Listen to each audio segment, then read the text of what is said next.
Welcome to our webinar on good governance this morning. Thank you for joining us. My name's Claire Wills. I'm a partner here at Saffery, and I'm delighted to be joined by Dan Francis of NCVO, who's going to talk us through good governance.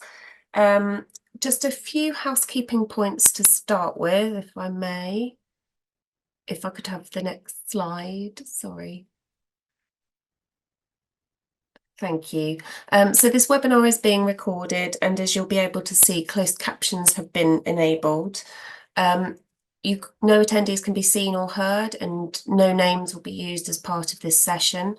If you would like to ask a question, please use the Q&A button at the bottom of your screen, and we'll do our best to answer them. We'll save questions to the end. There'll be a good slot then. You will all receive an email with a link to the recording of this session within 24 hours. And please do help us to continue to provide relevant content by taking a short survey when prompted at the end of this session. So if we could have the next slide. Oh, actually, yes. Before we get going, we thought it would be really good to do a poll just to find out who's watching. So the first poll, if we could have that, please, Lara, is what's your role? If you could just pick the one that best suits you or other, that would be great. Thank you. It's really useful to find out who's in the audience and what sort of roles everybody has from a good governance perspective. So overwhelmingly, yes, finance director, accountant, and board member are the three categories that we've got there mainly. And then the second question that we're going to ask you is, have you ever used the Charity Governance Code in your organisation before? There's three options there. Hopefully not too many don't knows, but obviously that is a valid answer. 60% say yes, 20% no, and obviously 20% don't know. That's brilliant. Thank you very much for your input on that. I think it'll be really helpful to inform the session. So without further ado, I'm going to hand over to Dan. Dan, I just have to say, Dan has stepped in at the last minute on behalf of Mo Wiltshire, who couldn't join us for personal reasons. So huge thank you to Dan for stepping in and doing this session. But I'm really looking forward to it. It's a fascinating topic. And yeah, over to you, Dan.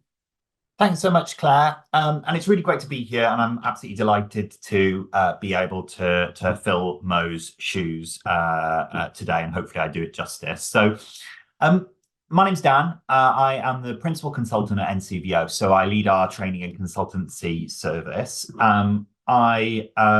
That work involves lots of training. So we train over 5,000 learners a year through our open program, and we have an in-house program where we work with hundreds of charities each year delivering training to their boards, senior managers, volunteers and staff. We also have a consultancy and mentoring service where we support on sort of 4 key areas. So volunteering, practice, strategy, what else do we do? Impact and evaluation, and of course, governance, which is my area of expertise and what we're going to be talking about today. For those of you who aren't familiar with NCVO more generally, we're the largest membership body for charities in England. We've around about 17,000 charities in our membership, and I'll talk a little bit more about kind of who we are in just a bit. I've been with NCVO about 8 years in a couple of different capacities, but in that time I've led lots of governance reviews. I've been involved in developing the Charity Governance Code, and in my personal sort of life outside of work, I've been involved in a number of charities as a trustee and as a governance committee member. So hopefully I'll bring some of that kind of professional and sort of voluntary experience to bear in today's session. There's an opportunity at the end if you have any questions for us.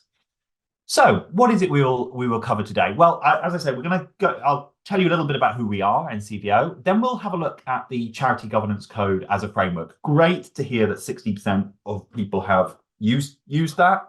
So that is something which is obviously familiar to this group. I can talk a little bit about kind of some of the enhancements that were made last time round, and also where the code may go in the future as well, without giving too many spoilers away. We'll talk then about a governance review. I'll share a tool that we have, and I'll also talk through some of the kind of common issues and recommendations that come up. And I'll share some kind of thoughts or reflections on preparing for a review and common questions that we see. And so then there'll be an opportunity for any questions once we finish. So, as I say, just to kind of a little bit about NCVO, we exist to champion the voluntary sector and volunteers to create a better society. We ourselves are a registered charity, and we connect and represent over 17,000 voluntary sector organisations, really from the very smallest community groups right the way through to the largest. And we have a whole range of tools, resources, and guidance that are available to our members for free. So what are the 5 kind of key areas which our members look for support on? Well, number 1 is governance. Perhaps unsurprisingly, we get a lot of inquiries through our helpline, but also through kind of the accessing our tools and resources on our website on governance issues. Volunteering and volunteer management, support, staying legal in respect of volunteering, HR strategy, so setting your direction, making sure your people are supported, well looked after, and that you have appropriate policies in place, and then of course funding as well. So we have a membership offering which seeks to address those kind of issues which are right at the top of our members' priority list, and all of our tools, resources, and guidance are free to our members. So just about NCVO and governance, well, I think I've sort of touched on some of this already, but we are really committed to good governance in the charity sector. And obviously that's what we're talking about today. And I often kind of come back to the why we are so committed. And the reason is because we do fundamentally believe, and I think there's a lot of evidence over the last decade which shows that charities that are well governed tend to have greater impact in terms of what it is they're seeking to achieve, and are less likely to fall foul or come up against some of the bigger sort of challenges which either discredit them as an organisation or have a ripple effect in terms of creating challenges and issues in the sector. So we really do believe that governance is absolutely fundamental to the effectiveness of charities. And so we do a lot of work in this area. We are founding partners of the Governance Code, which we'll come to look at. We undertake about 50 bespoke governance projects each year, and we have a dedicated part of our consultancy team that focus on that. We're really proud that through this process, the process I'm going to share with you, about 97% of our clients do say that they value that service. And we also offer a program of training, and we train over 1,000 trustees and prospective trustees each year. So this really does form kind of a key part of our work, and as I say, we do have that deep kind of commitment to strengthening governance in the sector. So if you, like us, think governance is important, what might be the kind of drivers for undertaking a governance review? And what we find from our clients, from those people who come to us and ask for support with governance reviews, is that there are often a range of different drivers or multiple drivers working at once. And, you know, all of these are sort of legitimate reasons to think about pausing, taking stock of good governance. The first is, you know, quite obvious, is that there is something that is broken. The sticking plaster issue. There's potentially a compliance issue. The board has had to deal with a particularly challenging issue, come out perhaps the other side of that issue, but that kind of experience has driven a sense that actually there's a need to do something differently to make sure that next time something like that happens, there's a more robust process or system. I'll be really honest, another driver is that there's been some kind of bust up, and maybe it's not a bust up, but there could be some kind of division, or it could be a difference of opinion, or it could be kind of more of a clash, and somewhere on that sort of spectrum. And that might be within the board, it might be between the board and staff, between the executive and the board, between the chief exec and the chair. essentially governance is about people, and it's about the dynamics that you have on a board, the dynamics that you have in your staff or volunteer team, and how those things come together to make decisions. And sometimes there are tensions that emerge from that. Now, the caveat which I say here is we probably wouldn't say that a governance review is the sort of lever to resolve all of those tensions, but it can address some of the underlying issues, as we'll come to look at. So, it isn't something to do in place of kind of mediation or kind of working through those issues, but it is something which can say, actually, what are the reasons why we ended up with that tension in the first place? Is it because of a lack of clarity of role definition, or is it kind of a problem around who has the power to make what decisions, or is it actually something which is more personality based and or values based, which needs further work? So I'd be lying if I didn't have the sort of bust up thing on the slide. The perhaps more positive one, and I must say actually the one which we see most often in all of our clients, which is really good to hear, and it's great to see that 60% of you have also sort of adopted this as the kind of driver, is good practice. The Charity Governance Code itself says that larger charities will undertake a governance review once every 3 years that is external to the organisation, just to provide that sense of externality to a kind of, how are we doing? We're not marking our own homework here. We're bringing somebody in who can combine our views and perspectives on our performance with some evidence-based assessment. And we see that time and time again through our clients, that actually it's just that deep commitment, that recognizing that governance is fundamental to an effective charity. That is probably the number one driver that we see. Another one, and I've actually got a client like this at the moment, that is either about to experience growth or is going through a rapid period of change, or has been through that, and actually is saying, are our governance structures, systems, processes either fit for the change that's coming, or has been? I'm working with an organisation that has gone from a turnover of 10 million to 50 million in 4 years, and that is a kind of a huge kind of transformation in the area of work that they are, and an increase in need in the area of work that they serve. But that is a radically different kind of requirement in terms of what governance needs to do from a 10 million turnover to a 50 million turnover organisation. So that growth is a big thing. On the converse of that, we do occasionally work with clients, and sometimes I think it's very positive to work with clients who are going through the opposite kind of change, which is to say that we're scaling back, we're shrinking, we're exploring merger. We've had issues with kind of perhaps attracting kind of funds or the sustainability of the organizations in question, and they want to be thoughtful about where to go next.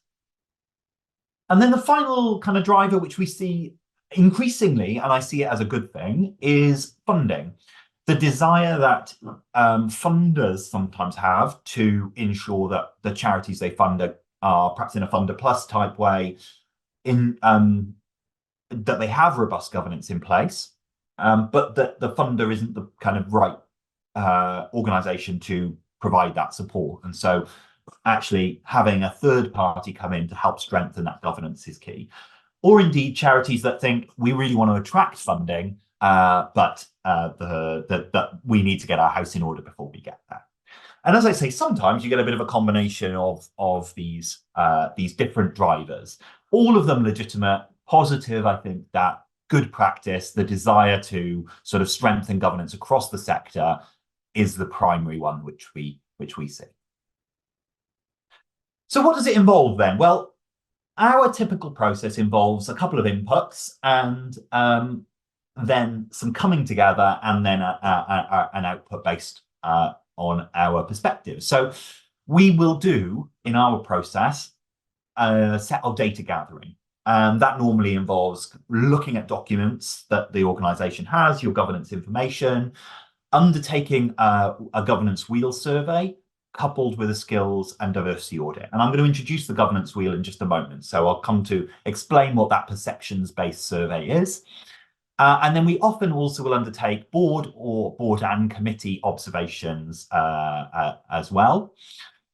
We'll couple that with further stakeholder consultation. So the surveys are quite useful consultation, but it's really interesting then to get under the skin of things and test some of those ideas in interviews with stakeholders, board members, or indeed looking at kind of sector kind of comparison. So we'll do that kind of consultation piece. Quite often, we will then bring all of that together with our own findings to a workshop, especially where there are issues which are not necessarily compliance related. So good governance is about more than just that sort of, are we compliant with what the Charity Commission's expectations or other regulators' expectations of us are? It is also about kind of how do we work? How do we make better decisions? How do we make sure that we're future-proofing our organization? How do we make sure that we've got the right balance between the strategic and the kind of fiduciary responsibilities that we have?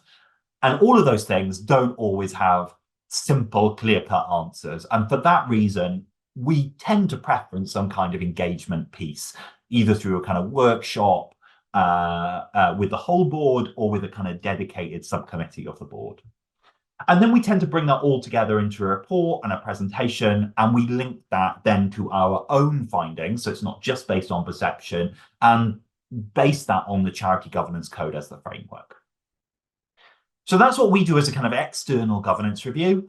I know that kind of there are lots of providers out there and they all do some sort of version of this.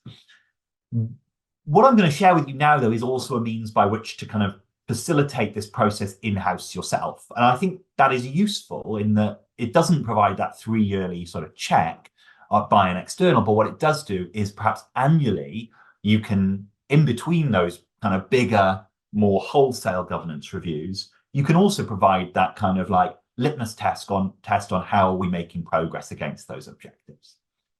So this is what an external governance review looks like, but they're in between these kind of big external exercises, doing some internal review is also encouraged by the code and really healthy.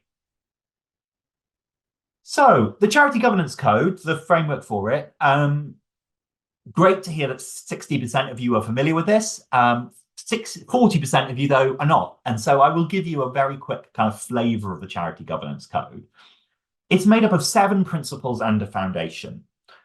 I'll start with the foundation. But actually, before I do, let me just say that the code is a product of a collaboration between infrastructure for the charity sector. We are part of that group, and there are a number of other organisations that also form part of it. Sadly, the Small Charities Coalition has closed, so they are no longer part of that group. But the other stakeholders there are really active members of the group, and I think it's quite important to highlight that this is a tool is developed by the sector and for the sector. So it's not something which is kind of sort of done to charities. And in fact, we had over 800 responses to the last consultation that we ran in 2020 on how to shape and form these principles.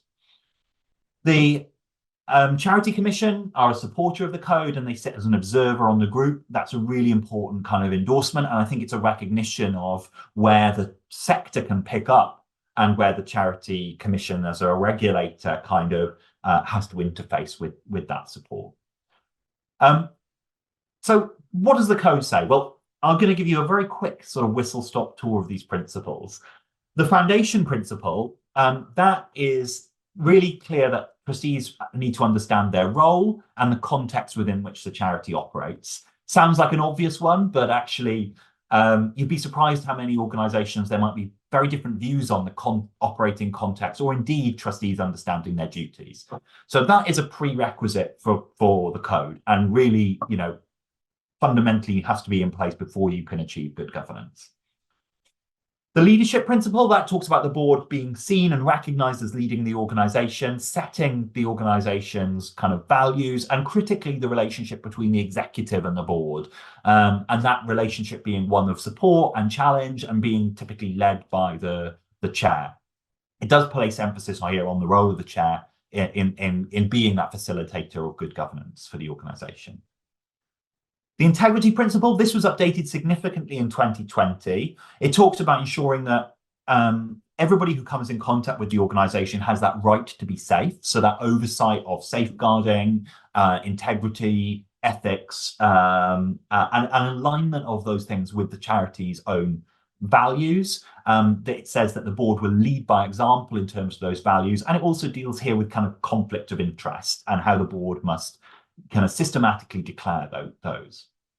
Decision-making, risk and control, that's about everything that goes on within the organisation and how that kind of comes up to the board and the information that the board receives. So it's about financial control. It is about making sure that there is a strong kind of approach to risk management.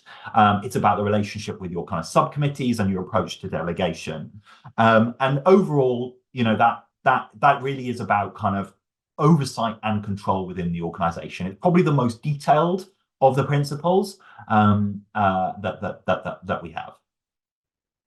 Board effectiveness is about the board themselves. You know, are they a team? And I think that's a kind of sometimes a bit of a funny thing. We expect these people to be a diverse group of people who come together a few times a year, but we also expect you to kind of be trusting and operate in a team-based environment. That takes a lot of investment and a lot of work. It's about the quality of the information that the board receive. It's about the efficiency and effectiveness of the meetings themselves. It talks here about open and transparent recruitment, regular governance review. So it's all about kind of how the board itself operates effectively. Equality, diversity and inclusion, another principle which was significantly updated in the 2020 iteration of the code. And the transition there, the EDI principle existed since 2017, and we wrote it into that first version that I was involved with this code. But in 2020, we made quite a big departure, and we said that EDI was about making context-specific, relevant kind of plans to improve the equality, diversity, and inclusion at the board level and throughout the organisation. And I think that's a departure because it wasn't just about saying you should have a diverse board, although, of course, that is encouraged and more diverse boards tend to make better decisions. It is also about saying that equality and diversity inclusion should be linked to the charity's purpose, values, and what it is the organisation is seeking to achieve, and being really intentional about those plans and having that kind of process of continual review and improvement, and being honest as well about your failure. This principle also in 2020 for the first time talks about power and the power dynamics that present in boardrooms. And actually that's covered in both the integrity and the EDI principle. And I think it's actually really a really important and sometimes overlooked thing is about the kind of subtleties of power that exist and present in boards. Openness and accountability, that is about openness and transparency with those that you seek to serve, but also kind of openness and transparency with the organisation, and that operating with a presumption of openness and what that does in terms of the board and its credibility. And then finally, organisational purpose, which is actually the first of the principles, which talks about having a strategy and a plan that aligns with your charity's purpose, having a systematic way of reviewing that purpose on a regular basis, making sure that your plans are fit and that they have that the board has a way of measuring impact of those plans. So a absolute kind of whistle-stop tour of the code, but hopefully one which is useful to the 40% of you that are not so familiar with it. Because the code involves detailed principles which are about an A4 side each of practice, what we've done is develop something which is much simpler in terms of a diagnostic tool for boards and senior managers to engage with. This is available on our website as a free download, and what we've tried to do is essentially remove bias from the scoring process. So we can't totally do that, of course, but in a perceptions-based exercise, what we've done for each of those principles is detail as a descriptor for at risk, being aware of the principle, but still in a kind of development stage, getting a grip, kind of medium sort of place, the competence scoring, and then what would excellence look like. So against each of those kind of categories, we've described what practice might look like on any board. And what we would typically do as part of our governance reviews is invite trustees to engage in those descriptors and then allocate a score to the wheel. We also then invite open field responses as to why. And that gives us a real depth and richness of hopefully slightly de-biased kind of information. This is just an example of a client wheel where you can see quite a kind of indent around ED&I, and a slightly lower openness and accountability score, quite a high leadership score on there. I think what's often interesting as well, as you can see here, is that although, for example, the foundation principle has scored relatively highly, in fact, second highest score, it's also really interesting in these responses to look at the range that we receive. So there's clearly a range, there's quite a big range here of five, in that there are those stakeholders, those outlier stakeholders who don't feel the same. And that is always worth our investigation as well. So this is really valuable. We always look at doing both the senior management and the board. And so then some of the common issues that we see through these exercises, these would be firstly, diversity on boards, a real priority, especially since the introduction of the diversity principle. We have seen a kind of real, thankfully, kind of recognizing of the disconnect between, well, firstly, the lack of diversity on boards in general, and then the disconnect between the service users and communities that boards seek to serve. We regularly get feedback, and one of the common issues that we receive is that there's a lack of space for creative thinking and an absence perhaps of strategic understanding, ability to kind of think longer term on boards because they're so focused on the kind of here and now and the compliance piece. And that's linked to the next one, that sometimes governance and governance processes, especially for boards, can feel like a bit of a checklist. And I think, it's about how do you exercise the appropriate level of scrutiny without then dominating your time entirely with kind of compliance.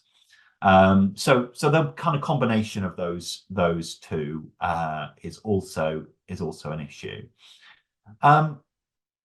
We see internal power dynamics being kind of issue, particularly sometimes with kind of funders, but we see it in all organizations that there's a range of kind of power dynamic issues on boards. The kind of brain one is around the skills needed to deliver what the organization wants, and our skills audit is really often helpful of kind of surfacing that. We see a failure to kind of properly understand roles sometimes, and that's often driven by that kind of lack of a roadmap or induction, robust induction for trustees. The sort of second to last set here is we've seen an increasing issues associated with online meetings, breakdown sometimes of relationships. We've seen this increasingly as boards have moved online, and I think there's a bit of a firstly digital divide between different types of trustees. Some people feeling very comfortable operating in this environment, and others hating it. But I think we all know the kind of knock-on implications of doing more remote work on the dynamics, the team nature of boards. And then finally, kind of the dynamic between, not finally, but final of this row is the dynamic between the CEO and the board being a kind of key consideration, and where that relationship works, great, but where it needs investment, that is often surfaced through these exercises. And then finally, something which I wanted to focus on here, we get quite a lot around kind of connected entities, either trading subsidiaries, relationships with funders, relationships with federated bodies or confederations, either nationally or internationally, the kind of dynamics that exist between boards, either that they're too close or that they are too disconnected. Those are regularly kind of issues which we deal with. So I just wanted to share a quick sort of case study of a recent governance review which I've led. It was with a very large place-based theatre, which actually was a group of theatres, held charity status, was a significant kind of cultural institution in the city within which it operated. It had been through a period of quite a bit of significant change, having been quite an establishment organisation with a long-serving board. It had recently had a new director and chair. And that had really mixed things up. They brought new blood onto the board, but they had also still had a number of very long-serving trustees. And so it had been very hard hit during COVID, and it was struggling as a result, I think, to make some decisions effectively about its longer term sort of direction. So we followed the kind of process that I've described. We did a document review, we did a board observation, we did surveys, and then we did interviews with staff and trustees. And we came up with a whole range of recommendations, but lots of the long-standing trustees very clearly, although they were deeply committed to the organisation, no longer had the skills or didn't have the skills required to running a theatre in the sort of 21st century with the range of challenges which the theatre faced. And being an external person, it was much easier for me to say that than it was for the chief exec or the chair to reflect that back.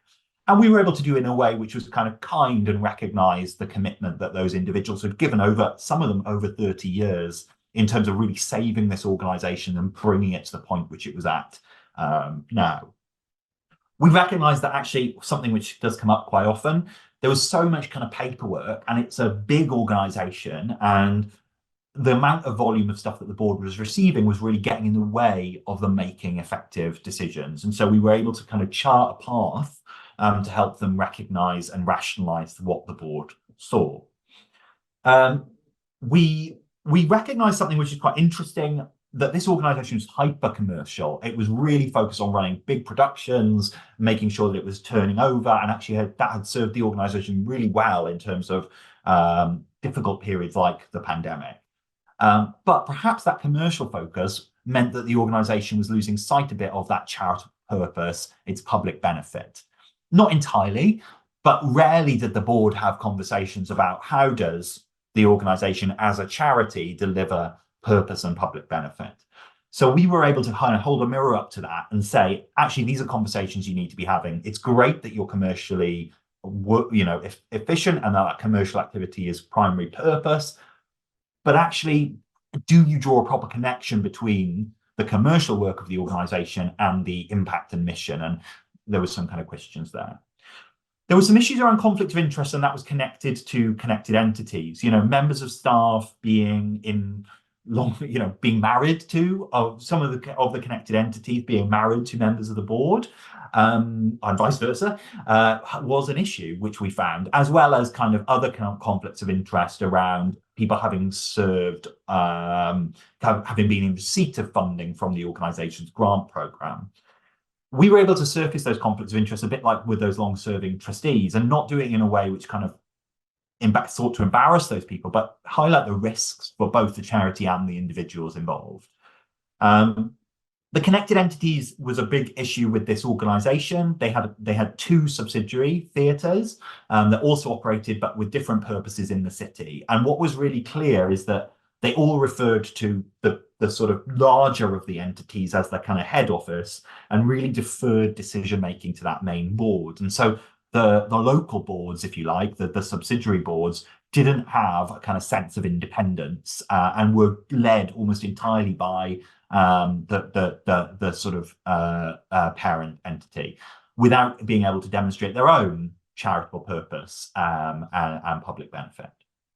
And the other thing that came out from the review was that there was that dependence on this new CEO, that everyone was in a bit of sort of awe of this new high-profile character, and rightly so, but perhaps that led to perhaps even a little bit of deference and lack of scrutiny. An excellent organisation doing amazing kind of work, and if you looked at it, and as I did from the outside, and actually from the inside, you would say, what an incredible organisation delivering real purpose. But it didn't mean to say there weren't areas of development and potential for strengthening. So my final slide, having given you this kind of whistle-stop tour of governance reviews, really just to say that, in preparing for governance review, a couple of questions to consider. Firstly, we always say, think about the framework. We focus on using the Charity Governance Code as our typical framework for review. We do use others, but most of our clients are charities, and so it is the obvious framework. Question as to whether or not you want to use an external facilitator like ourselves or any of the other kind of providers that are available. you benefit from those external expertise, but obviously there's an additional cost, often time involvement, and you've got to be committed to it. I've had a number of clients over the years where they think they want an external facilitator, and they enter the process, and then you discover that actually, I'm not sure they were entirely up for what we find when we start to do the job. So you really want to be committed to that learning. Think about the stakeholder engagement and how far you want to go with that. I think it's a really valuable part of the exercise, but you have to be prepared again to kind of hear it. Think about the timing. When is the right time for you? External every 3 years is best practice. Think about how you intend to share what it is you learn through the exercise and how you intend to hold yourself accountable. And also be sure that you have the sort of the exercise doesn't end at the end of when we present the report. If anything, that's really sort of the beginning of any governance review, because that's when you are delivered with the kind of roadmap for change. And we love to help implement that change, but yeah, it does require work on part of the organisation. So there we go. That's a whistle-stop tour. I've taken slightly longer than I think my original allotted time, but I will pause at that point and say thank you. I'm open now for any questions. It'd be great to hear about anybody who is thinking about embarking on this exercise or has recently completed a governance review and has come across either similar or different challenges or issues. We love to feed that into our kind of insight function here at NCVO. So yeah, I can see there's already a few questions in the chat, Claire. So yeah, that's great. Thank you, Dan. Really interesting. Thank you so much. It's really good even to have that refresher of the governance code and everything. It's just really good reminders. So the first couple of questions, there were a couple of sort of practical questions. So will we get a copy of the slides? Yes, we will send around the slides when we send around the link to the recording, and thank you for attending, that sort of thing. And somebody's asked if we could post the link to the governance wheel. We'll send that as well at the same time. And it's in the slides anyway, I think, isn't it, Dan? So that's great. So on to the questions. Somebody's asked, what's the difference between a governance review and a board effectiveness review? it's a good question, and I think I'm probably guilty of using the terms a little bit interchangeably. I think it's where the focus is. So a good governance review in the ones that we deliver will always involve a focus as well as part of that exercise on the board and how effective the board is. We define at NCVO, we define a kind of board effectiveness exercise as actually a slightly sharper focused exercise that is really on the board and the board's performance, whereas governance takes a broader view of the kind of whole organization, perhaps encompassing the subcommittees, perhaps connected entities, thinking about the relationship with organization, members of that organization, and I suppose it's a slightly more holistic exercise that takes a little bit more time, requires more evidence gathering, and has that slightly different focus. But a good board review should probably surface issues in your governance as well. So yeah, I wouldn't draw a massive distinction. Great, thank you. And someone would like to know what the outcomes of the theatre review were and how were things made better? Yeah, I mean, firstly, like, it was a great organisation to work with, and we seem to be doing more and more work in the arts and culture space. And I think, yeah, I mean, it was an organisation that was really committed to improvement. And so what they did with our report was that they had a dedicated board session where they worked through those recommendations and agreed a kind of action plan for that improvement. They were really wide ranging. I think there was about 30 recommendations. But what they did was they developed a subcommittee of the board that had kind of committed, dedicated time to, and resource, importantly, to kind of address those things. So yeah, I need to check in with them. Actually, it's almost been a year since we completed the review, but it was great to work with an organisation that recognised the issues when they were presented. There wasn't, some of the things that we shared were quite challenging, but I think they were reasonably sort of well received and recognised by those stakeholders. So yeah, but the action plan is key part of this, and the fact that they took ownership of it as a client is exactly what we love to see. Yeah, brilliant. And what would you define as a larger organisation to need those 3-year external reviews? I wouldn't define it, but the Charity Governance Code defines it as over £1 million. So if you have over £1 million turnover, having some kind of external governance review every 3 years, considered best practice according to the code. I was involved in writing that, so I do agree with that kind of in principle, but I also recognise that there's a very big difference between a £1 million turnover organisation and a 10 or 50 million pound organisation. And I think that then speaks to kind of the degree of size and scale of this exercise that you might run every 3 years. But there are other things that speak to that size and scale of exercise as well, like, you know, what are your drivers for the review will also be about. We've done very big reviews with very small organizations because they're really kind of, they know they've got something they want to address, or they're very committed to this. So but yeah, it's £1 million turnover and above is what the code suggests. And I certainly think if you are in what we consider to be a medium-sized organisation with a turnover of £1 million to £5 million, then yeah, it's good practice to involve some kind of external look every 3 years. Great, thank you. And I suspect there may be a range of answers to this one, but how long does the process take from start to finish? There are two obvious answers. Firstly, how long does it take? So there's a finite amount of time. We sometimes get some clients who are like, we want a governance review and we would like it yesterday. Now, I think there's a length of time that is required because of the level of input. So to do an exercise like this meaningfully and to gather survey data from your stakeholders, who are often very busy people and volunteers, for us to do the desk work and then to come together if we need to into a workshop, perhaps all interview people, you know, basically, I think the turnaround time of kick off the project to close the project, 2 to 3 months is a healthy amount of time.